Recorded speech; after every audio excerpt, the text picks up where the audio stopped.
Hi everyone, it's really great to be here after being out for 3 weeks or so. Lee and I were in Cape Town helping a church there called Church on Main.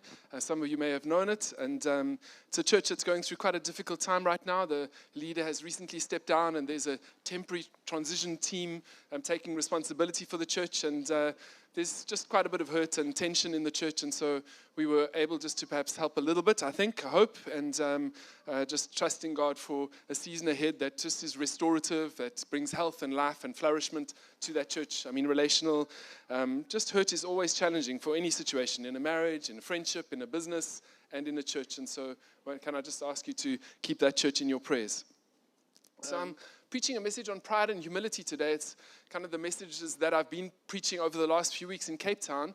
And just obviously I'm getting into my heart a bit and just thinking about the way that we act towards one another, the kind of stances that we take, and what we really need in order to bridge gaps with one another. And the Bible is so strong about the issues of pride and humility. I mean, there's a verse in the Bible that says God opposes the proud, but gives grace to the humble. And so when we read verses like that, it makes us sit up and think, take notice, right? Because I definitely do not want to be opposed by God. I don't want to be in that position where in my heart I've put myself in a place where God has to oppose me. I'd rather be receiving His grace in my humility and learning how to be a humble person. Unfortunately for us, pride is so much easier to see in other people than it is to see in ourselves. And it's something that is hard to identify where pride is lurking in our own hearts, even though it does lurk in each of us. But some ways in which we see pride around us are things that, like this. Pride makes it difficult to admit when we're wrong. That's a sense of pride that I find it so hard to say, actually, I was wrong about that, I'm sorry. We find it better just to kind of gloss over it or kind of avoid it if we can, or kind of pretend it didn't happen. But anything other than to hurt my pride to say, look, I was wrong. It makes it hard for us, pride, to accept other people's counsel, other people's opinions, because it feels a bit like, well, we don't quite have it all together, we don't know it all, now you've got to help me, I feel a bit lower than, it's hard to accept counsel that's going to really help me because I'm proud. We see pride in others when we feel like they look down at us, feel like they're a little bit superior, and that's how we see it in others, but we don't often realize when we're doing the same thing, feeling a little superior, just not noticing someone, that just passing over them when we should give them our attention. Pride makes it difficult for us to submit to authority. A proud person is very hard to lead in a work situation, hard to give instructions, don't really want to follow, have their own ideas, always want to do something different. Pride gets in the way of accepting authority and being able to get some work done together in the context of a workplace.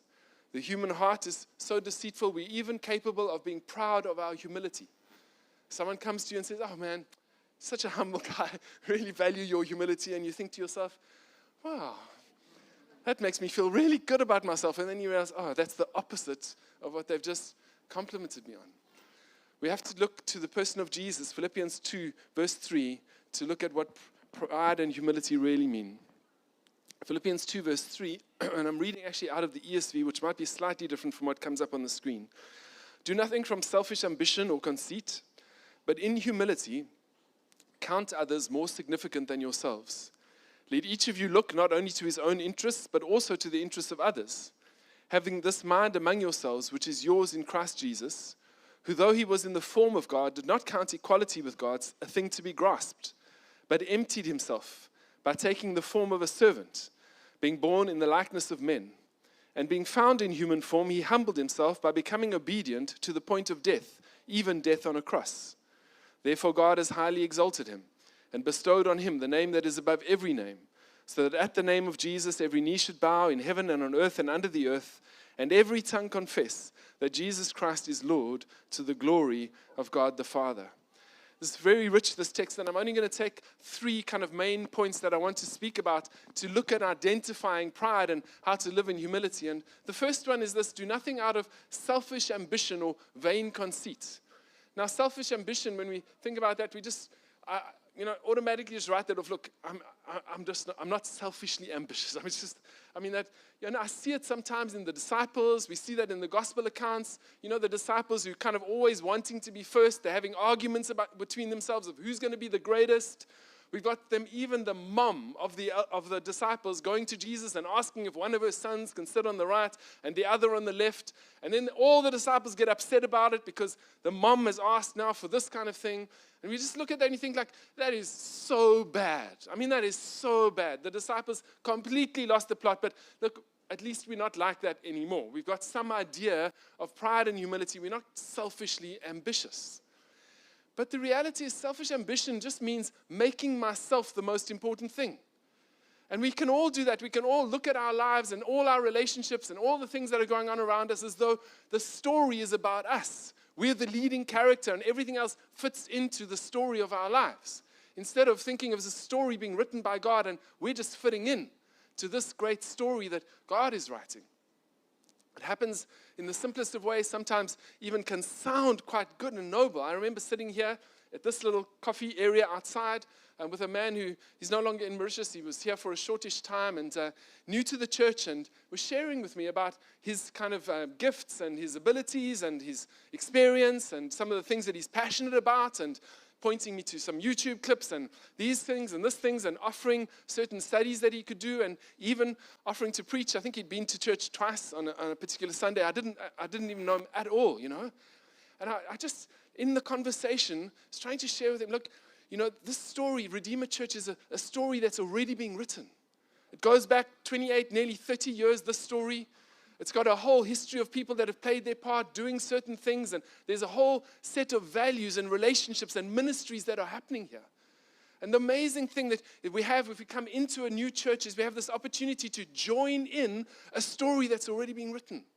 It's not an open page for you to write the next chapter of your story before you move on and then write the next chapter of your story. It's a story in which you have the privilege of playing a little part, a thread in that line over the months and the years that you might be here. But somehow we kind of can easily fall into the trap of thinking, okay, this is what I've got to offer, this is who I am, this is how I can make a contribution. And it's not bad to make a contribution, but it's good to be humble and to think of yourself as fitting into the great arc of what God is already doing somewhere in some place. Maybe the only teaching opportunity right now as you come in is kids ministry. And wouldn't that be a great teaching opportunity? That was my first teaching opportunity. Toddlers, 3 years old, that brutal group where you fight for every second of their attention. It's why I walk all over the stage and throw my hands. It's because I'm used to fighting for someone's split-second attention to get a message across. But isn't that so beautiful? To take your gift and to throw it into the place where it's most needed. Because you're fitting into the story that God is writing.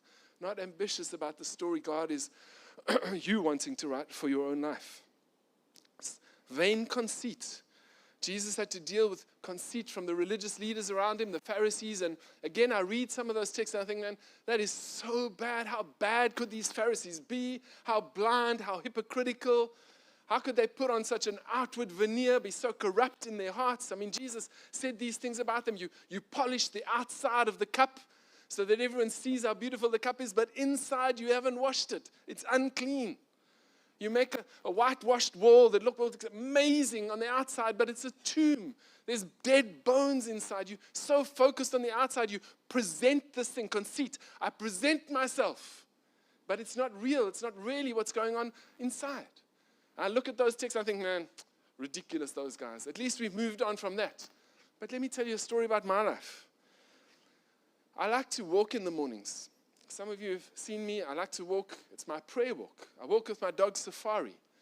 We walk at Lapra News. It's been like one of the most precious things in my life in Mauritius. I absolutely love that time.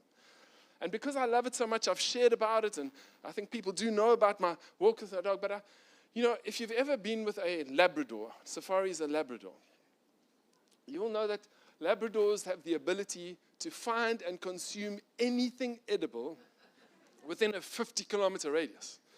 Safari is capable of smelling a 3-week-old crumb of bread buried 6 feet under the sand. And when she digs it out and proudly presents it, it's as though she's found a steak. She's so happy with this food that she's found. And sometimes Safari gets distracted on my prayer walk when I'm so devotionally concentrated and focusing on worshiping my God. And I look around, the next thing, she's 20 meters behind me, foraging in some, I don't know what. And I have to call and say, come, Safari, come on. I walk. And there was a particular day where that happened several times. And I got to the stage in my spiritual, wonderful state where I so lost it with my dog. I berated that dog with every ounce of my being. I told her, Safari, you are the greediest animal I've ever come across in my life. I said, you've got zero self-control. Zero. No self-control, Safari. Do you know, Safari, I'm trying to pray. Do you know that I'm supposed to be concentrating on God? And look at what's going on here, Safari. And by the time I vented all my frustrations and I caught myself, you know the very first thing I did? I looked around to see if anyone had seen me. Did anybody notice Pastor Phil that's walking on the beach in his spiritual splendor, shouting at his dog with such deep frustration that he couldn't contain himself? I wasn't worried about Safari's hurt feelings at all. It didn't cross my mind at first about the character issues that I was displaying in my life by venting my frustrations in public. That wasn't the first thing that crossed. The first thing that crossed my mind was, did anybody notice me not presenting this facade of spirituality? That's conceit. Pride grasps, but humility lets go. Jesus, in very nature God,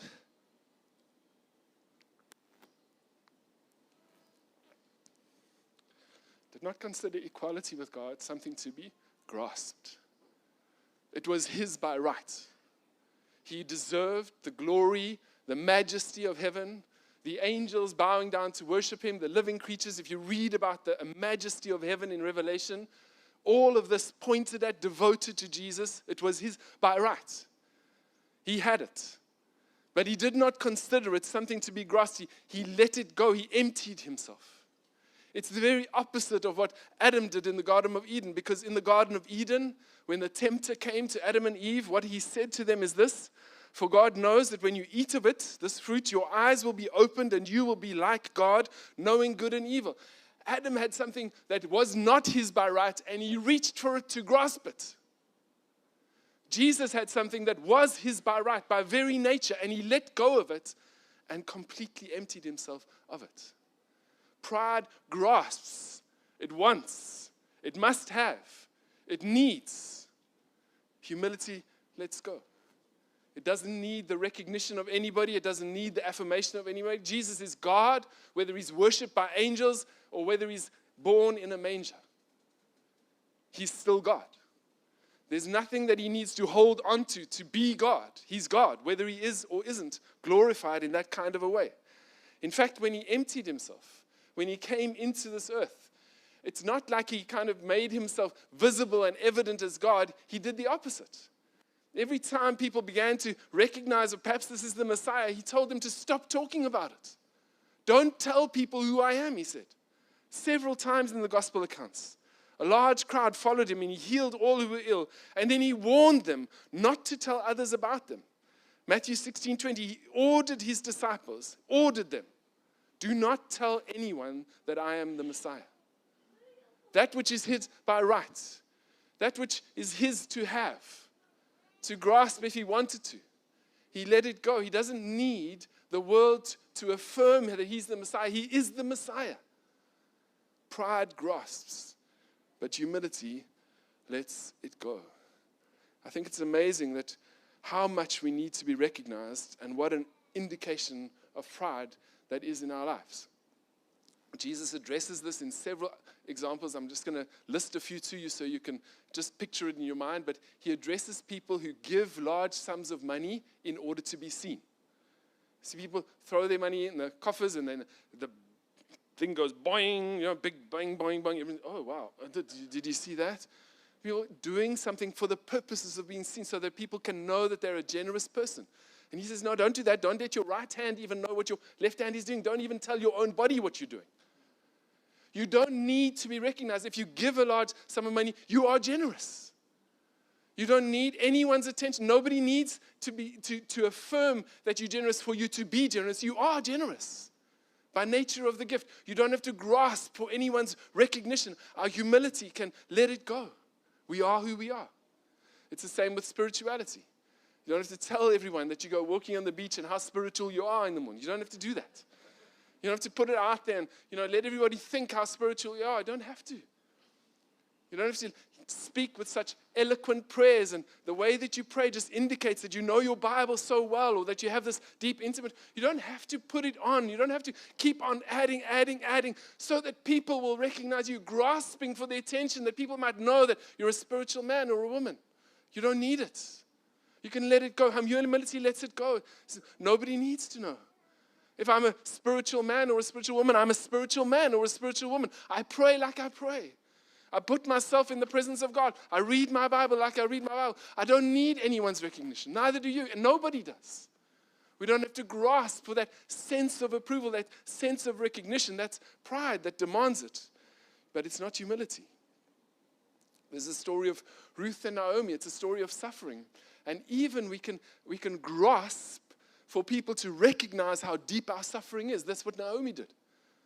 She had this, I can't tell you the whole story, but Naomi suffered greatly.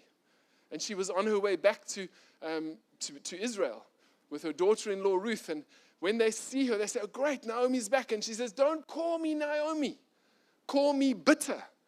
Call me Mara. Call me bitter, because the Lord has squashed me. God has made my life so bitter and so poor. You need to know.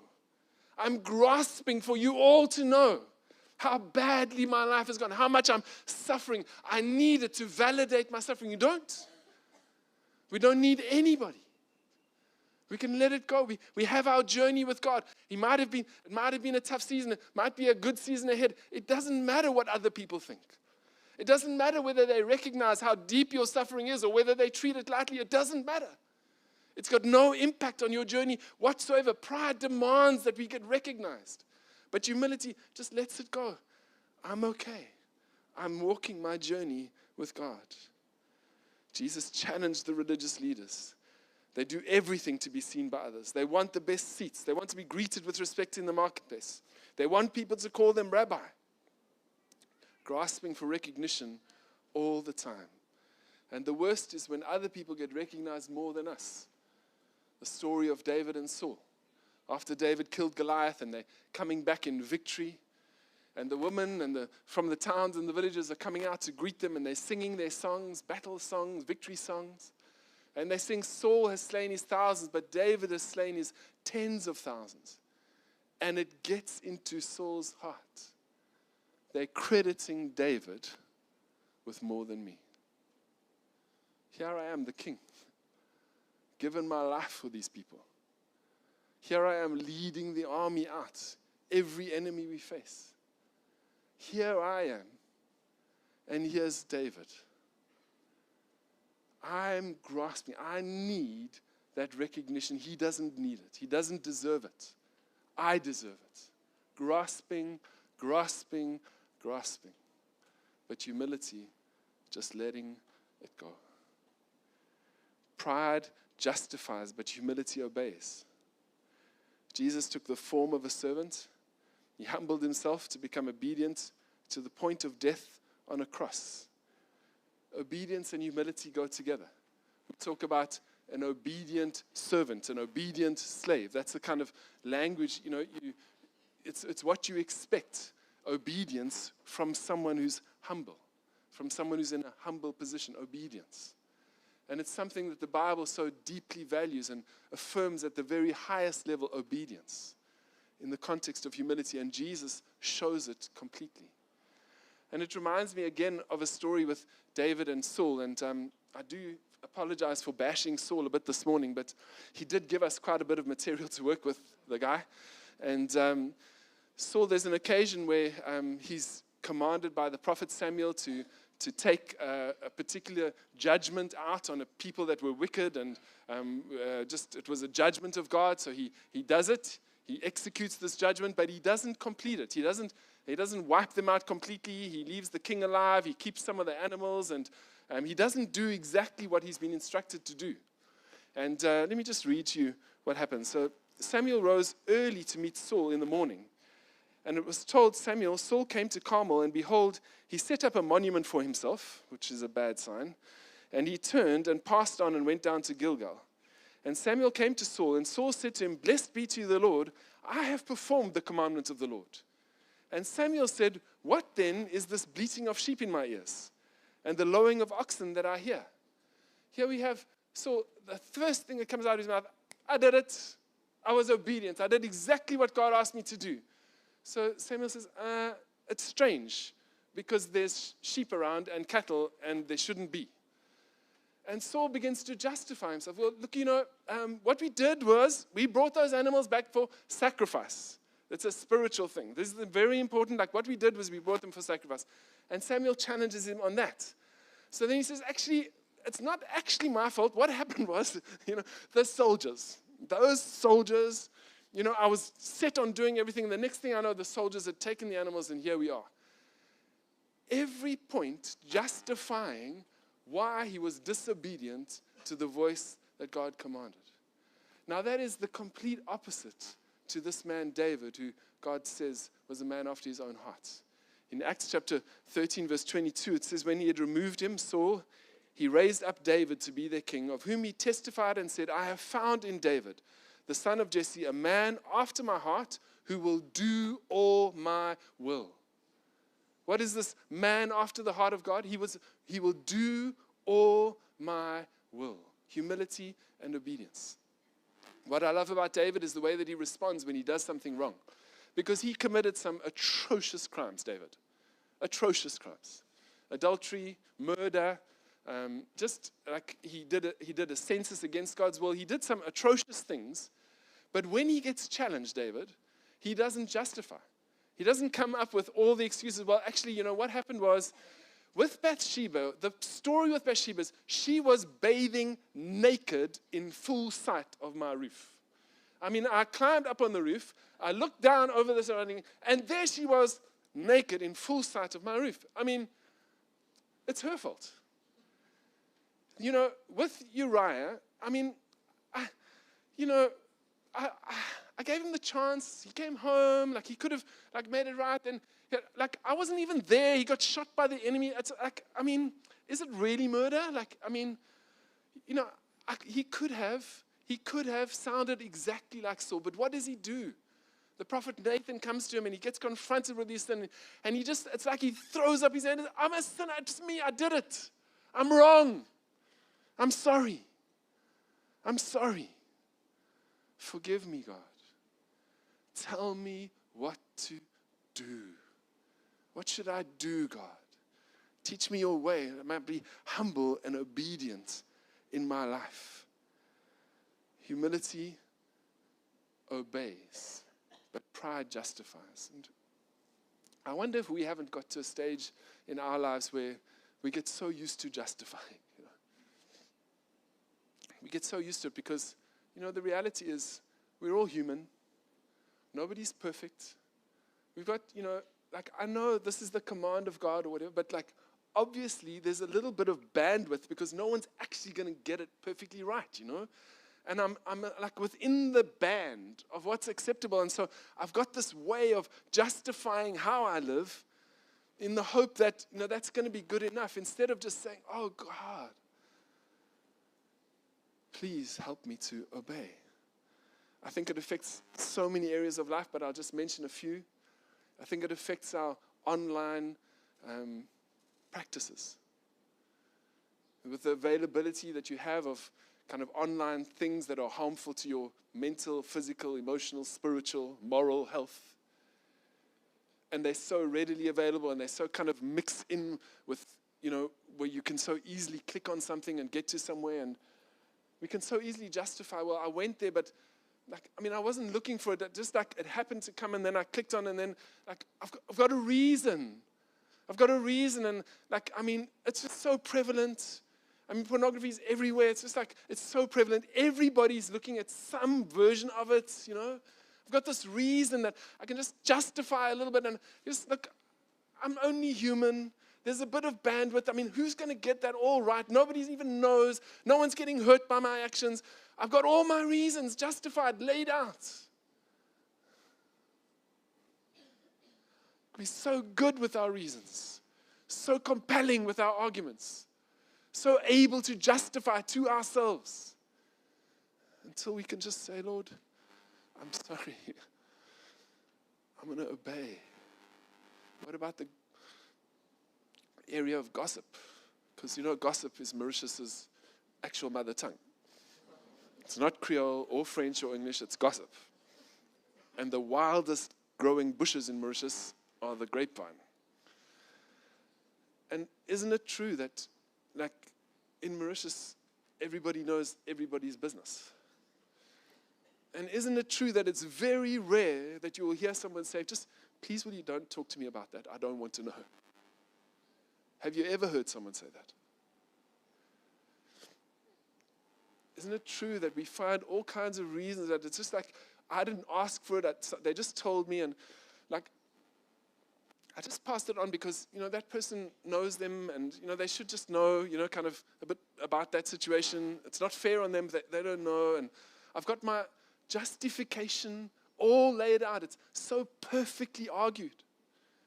So I don't have to feel bad about it. I never have to feel convicted at all. I'm justifying, because that's what pride does. But humility just obeys. It's God, I'm sorry, and I'm going to obey. I was reading a story in my time in Cape Town about forgiveness, because forgiveness is such a key thing for that situation. And there's a man by the name of Kendon. I don't know if any of you have heard of him. He was a pastor. He's still alive, but he's quite advanced in age. He was the pastor of Westminster Chapel in London. And that is a premier church. It is a significant church in London. The pastor before him was Dr. Martin Lloyd-Jones, who's one of my heroes. I mean, I consume Martin Lloyd-Jones's teachings and his readings. I love that man's ability to communicate. It's a premier church in the UK. R.T. Kendall was the pastor. And he came to a season in his ministry where something happened and people hurt him deeply in the church. And he says that they didn't even probably realize how badly he'd been hurt, how much it had affected him. And yet, here they were in church, and he's the pastor. And I've heard him preach on this, so I've heard him speak about it, and I've also read it in his book.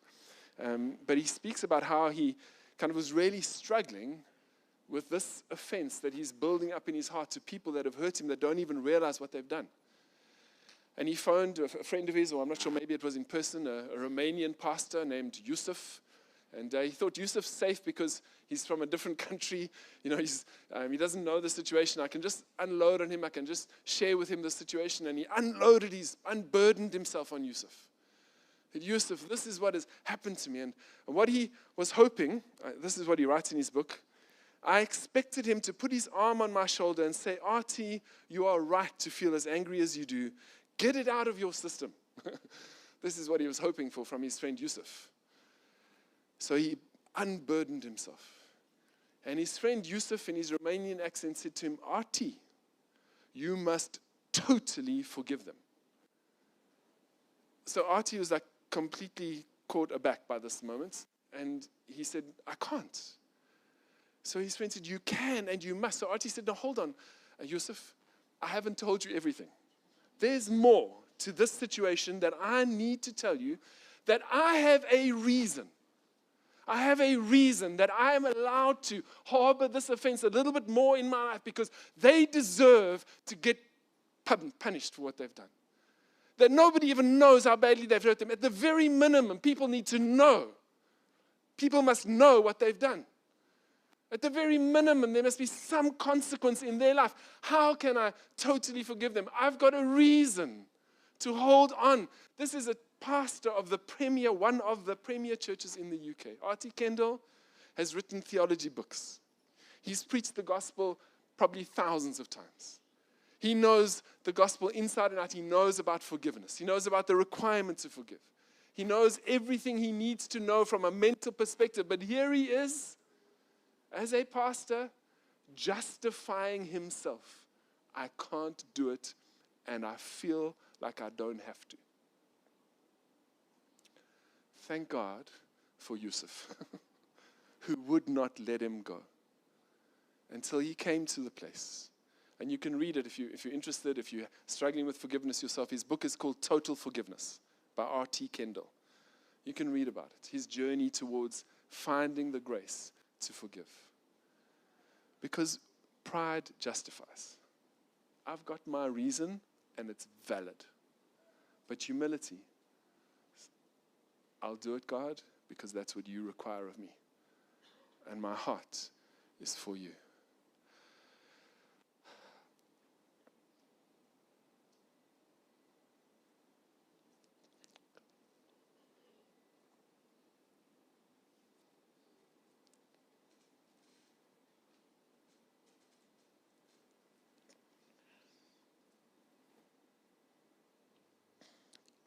I preached this message in Cape Town on pride and humility because they asked me to. I didn't really want to do it. And I feel like when you preach on humility, it's the hardest thing to do, because as soon as you open your mouth to tell people how to be humble, it's proud. And so I've tried in Cape Town, and I'm trying this morning, to put myself in the front of the preach. So I, Phil Kendon, am a man who cares too much about what other people think of him. It's a funny story about Safari, but the truth is, I, Phil Kendon, am a man who cares too much about what other people think of me. And I'm hoping that through the scripture and just some reflection on your own life, that you can also walk out of here this morning putting your name in that. I, whoever you are, and then fill in the blank. What is your struggle with pride? Because if you don't deal with the pride in your heart, and I don't deal with the pride in my heart, we've got no hope of building a community of love and care and acceptance and truth and grace. It's going to take humility from everybody. And all of us dealing with the pride in our own heart instead of looking at the pride in somebody else's heart. And we can only do it if we look at Jesus, who, though he was in the form of God, did not count equality with God a thing to be grasped, but emptied himself by taking the form of a servant, being born in the likeness of men, and being found in human form, he humbled himself by becoming obedient to the point of death, even death on a cross. May God help us to do the same.